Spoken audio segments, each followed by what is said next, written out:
alam ko napanood nyo yung video, okay? Pero magkakaroon ng multi-day event involving PI, integrated businesses. Ibig sabihin, maraming mga merchant, yung communities, hindi lamang to dito sa Pilipinas, pero buong mundo gagamitin natin ang PI, okay? Sa mga transaction. So, merong sinasabing PI Commerce Event Naming. Pwede kayong pumunta dun sa may chat room at iboto nyo kung anong name ang gusto nyo, or kung meron kayong alam na name dyan, pwede nyo i-comment. At kung yun yung magustuhan ng mga pioneers na iboto din, yun yung ipangalan dun sa event na yun. Okay? Pero eto, pag-usapan natin kasi napanood ko itong video, maraming mga businesses. Eto talaga maganda. Yung totoong businesses na kung saan na-feature sila dito sa video ng Pi Network. Eto yung mga gustong gamitin ang Pi. Pero, tandaan natin, okay, na hindi dito nabanggit yung mga consensus price. Okay? So, wala silang binanggit dito, kundi ang meron dito ay yung mga real businesses na kung saan willing mag-accept ng Pi coins. Okay? Walang binanggit na eto dapat ang price na sundin, eto dapat hindi. Hindi nila binanggit yun. Ang gusto nila is gamitin lang nila yung Pi na kung para sa business nila pagdating ng araw. Kaya nga piniprepare at suportahan natin itong Pi multi-day event na kung saan magsama-sama ang merchant, businesses, communities around the globe. Hindi naman magsama-sama kung dito sa Pilipinas magkakaroon ng event dito, tapos tulong-tulong, may mga merchant, huwag nyong i-push yung price na gusto nyo kung ayaw ng isang tao. Hayaan nyo mag-decide ang seller at buyer kung anong gusto nila na pagkasundo nilang price dun sa product na ibinebenta ng seller. Ganun lang, okay? Pag i-visit natin itong video, napakaganda kasi malaman mo na itong mga taong to, hindi lamang sila tambay, kundi meron na silang sariling business, pero nakita nila yung potential ng Pi Network dun sa kanilang business. Panoorin natin. I am in United States, upstate New York, and I would be interested in using Pi for my rideshare business for Uber, Lyft. Uber, Ride, gusto nyo magamit yung Pi. Mga pioneers, pwede sila magbayad sa kanya pag gamitin nila yung Uber or Lyft. Sumakay, bayad is Pi. Ito taga Pilipinas. The Philippines, and I'm a licensed real estate salesperson, and my business is with the real estate industry. So I can actually use this Pi to integrate in my business. For example, if I have a prospect buyer that can that want to purchase property, so we can integrate Pi as a payment, and I can also use that to attract more prospect buyers. So maganda yun, no? Yung business ng isang Pinoy. So real estate siya. So ma-integrate yung Pi. Hindi ko alam yung terms and conditions na meron na pag-usapan yung dalawa. Pero kayo mag-usap kung ano yung gagawin nyo. Okay? Kasi ngayon, wala pa talagang value ang Pi. So kayo mag-usap kasi may business siya na real estate kung ano yung offer niya. At kung ikaw, i-allow mo kung gusto mo yung offer niya at Pi payment ang bayad nyo, then that's good. My business is marketing and consultation. I would love to implement Pi payments into my marketing scheme. Pretty much looking into a diverse background, whether it's businesses or just peer-to-peer. I'm open to marketing for Pi payments. So, sa kanya naman is marketing consultation. So, alam mo yung coaching siguro. May question ka about sa business mo, marketing, parang maging guide mo siya or coach mo siya. Pwede mo siyang i-contact at ang pambayad mo is Pi, mga Lodi. Okay? So, ito yung mga services na offer. So, hindi lamang siya physical product, but possible yung mga services na ino-offer nyo. Editor kayo, photographer kayo, ano pa, yung mga iba't ibang business na real estate, data analyst kayo, mga ganun. May mga trabaho online na pwedeng gawin yung service, i-offer nyo in exchange of Pi. Kasi marami namang mga pioneers dyan na may mga Pi na. Okay? I think the best way for Pi to, involve themselves into businesses like online businesses is to, verify people who come online and buy stuff on your page. When Pi is on that platform, on your website, it becomes more. So maganda yung sabi niya, not just payment, sabi niya, kung gumagawa ka ng online transaction, especially pag meron kang e-commerce. So one way para ma-verify mo siya is using Pi. Yun yung parang gusto niyo mangyari, na hindi lamang siya payment, but use as a verification na pagkakatiwalaan ka. I have an outdoor furniture business as well as a retail. We are located in Melbourne City, in Australia. I would integrate Pi into my business by offer exclusive discount and promotions to customers who pay with Pi. Also, I will create a loyalty program that rewards customer with Pi. Ayun, nasa Australia siya. Okay? Ba't hindi?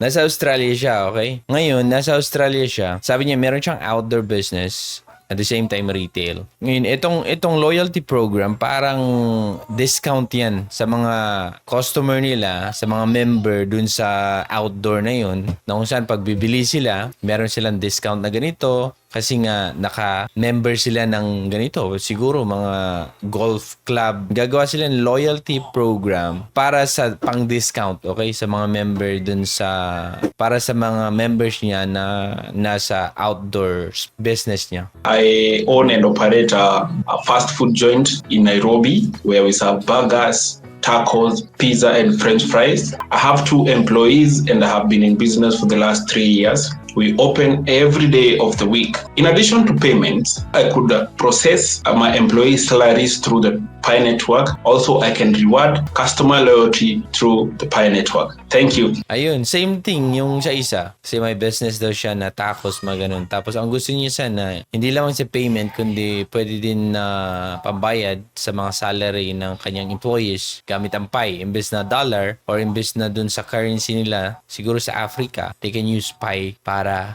mabayaran yung mga workers nila. Salary, okay? At saka loyalty programs lang din or discounts. I am a proprietor. I own a school here in Nigeria, a secondary and primary school, and I would like to integrate Pi payments into the school payment system. Ito, napakaganda. Maganda din to kasi parang yung tuition fee ng mga bata, pwede nilang gawin to na mag-accept siya. Meron siyang school eh. So, okay lang sa kanya na tatanggapin niya yung Pi. Nakadepende na lang dyan kung ano yung price nila dun sa tuition fee, okay? So, ayan, gamitin niya for tuition fees, integrate nila. So, sabi niya, parents, pumunta lang dun, magbayad ng Pi payment para sa tuition fee ng anak nila, scan lang nila, and then that's it. Okay na. Tinanong nila kung ano yung mga Pi na pinaggagamitan na ngayon. So, karamihan, alam naman natin is payment, okay? At bartering, may mga nag-exchange dun sa product nila in exchange sa Pi. Yun yung common na nangyayari ngayon dito sa community ng Pi Network. Pero hindi lahat makagawa dun dahil nga, syempre, yung iba, nag-aantay pa, hindi pa KYC, hindi pa na-migrate. Yung iba naman is hindi ma-access yung mga wallet nila. Pero, ang alam natin is, yun, karamihan is ginagawang payment or nakipag-barter sila. Pero, meron pa rin yung mga illegal, katulad ng may bumili ng Pi, babayaran ka, parang gano'n. Yung pagbebenta ng Pi. The name of business is Danny Tony. They are selling bread, desserts, and beverages and coffees. They are located in Cheongju City in South Korea, and they accept 100% Pi payments. Yung nakikita natin na andun sa South Korea, di ba, may mga stores or mga resto na tumatanggap ng Pi payment. Okay, 100% tumatanggap sila dun. Pero tandaan nyo na hindi yun GCV, mga Lodi.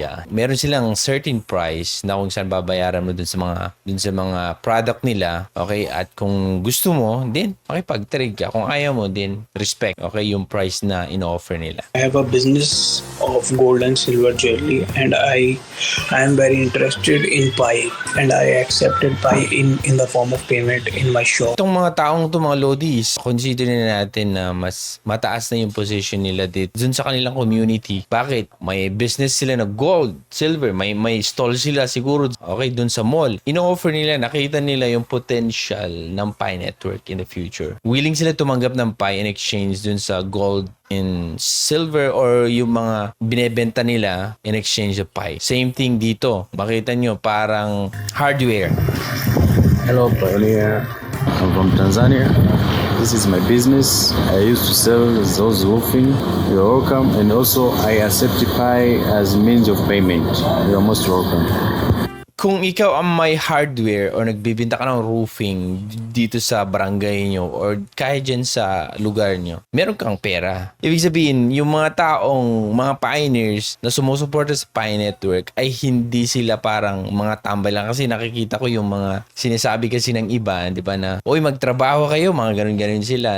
Karamihan mga Pinoy yun eh. Wala kayong ginawa, kundi yan lang alam nyo, mga ganun yung comment nila, di ba? Pero pag check nyo talaga, yung mga iba't ibang tao ng tao na sumusuporta sa Pi Network ay magkakaiba. Katulad ng mga na-feature dito, may mga sarili businesses. At saka alam mong may pera sila kasi kaya nilang magpatayo ng ganung business. Okay? Kaya nilang may mga services na ino-offer sila but willing to accept Pi ang mga yan. Bakit? Hindi naman siguro yan mga bobo para tanggapin ang Pi na walang kabuluhan. Diba? So, dito pa lang mga Lodi, nakikita na natin na ang future ng Pi ay maganda kaso lang nagiging pangit na siya dahil sa mga iba't ibang paihuwatig ng mga pioneers kung ano ang pagkakaintindi nila sa Pi. Na ito lang naman sana ay para magamit ng pangkalahatan as a means of payment or para pang exchange. Kung gusto mong bumili ng ganito, pwede mong gamitin kasi merong local store na tumatanggap ng Pi. Ganun. Kaso lang yung iba kasi masyado nang hinipe na kung ano-ano na pinagsasabi. Pero ganito ang Pi Network. In Abuja, it was used as an exchange for a piece of land and for grocery shopping and as a means. Bumili siya ng lupa dun sa kanila. And aside dun, groceries. So talaga dun sa ibang region, mayroon ng mga merchant na willing talaga mag-accept ng Pi dun sa kataas na yun. Nakita mo na willing sila mag-accept ng Pi in exchange dun sa lupa nila kung sino man yung nagbenta dun. Dito sa Pilipinas, medyo wala pa eh. Hanggang pa lang tayo, pabango, sabon, t-shirt, mga ganun-ganun, cellphone.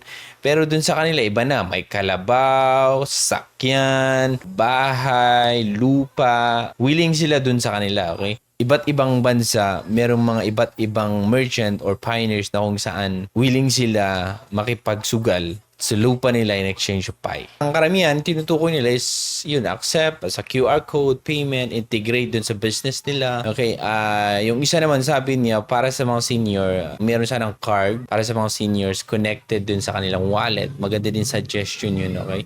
Compare niya like Google Pay, Apple Pay, kasi yung mga iba, pwede kang magbayad ng ganun. Pag may Google Pay, Apple Pay ka, matik na makapagbayad ka, or kung connected na siya, kung anong gagawin mong pag-purchase dun sa isang website, pag connect mo yung Google Pay mo, then matik na may charge. Parang ganun lang. So, maganda yung mga nangyayari sa Pi Network and waiting tayo sa next announcement nila. Alam ko marami nag-aabang dun sa version 2 na white paper, pero mas detailed daw yon kung saan patungo ang Pi Network, pero walang date or time na kung saan mababanggit ang Open Mainnet. So yan lang mga Lodi. Mas maganda mag-vote kayo kung ano yung name, yung event na piniprepare nila, kung anong name ang gusto nyo. Punta kayo dun sa Pi Chat at mag-vote kayo mga Lodi. Okay? So yan lang ang update natin sa Pi Network. So yan lang mga Lodi. Ako si Trogen. Thank you so much for watching. Bye.